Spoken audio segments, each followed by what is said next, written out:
Castro gamit ang STC Pay. Punta lang kayo ng apps ng STC Pay, tapos click nitong international.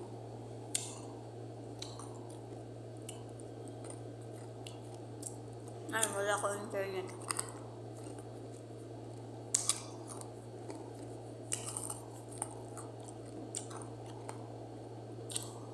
Wala ko internet. Dito lang gamit na. Tapos i-click nyo itong new recipient. Ayan.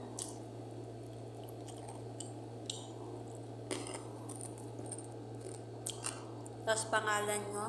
Tapos and relative friends. Tapos country, Pilipinas. Sa akin po, sample ako, Richie. Mayroon na kasi STCP.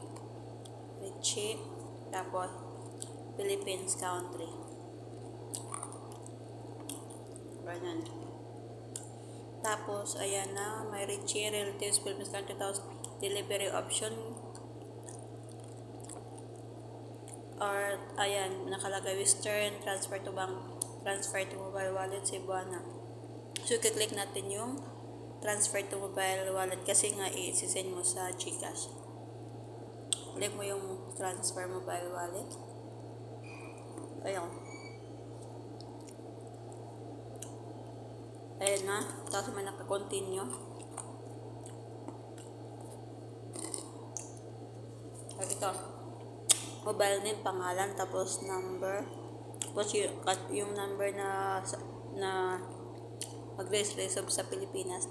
Tapos itong transaction. Ayan, ganyan lang. Tapos click mo nila ng continue. Tapos yun na yun, masisend na yun. Ganun lang kadali. Back mo na. Ayan. Ayan na, okay na siya. Back to STC Pay. I cancel na.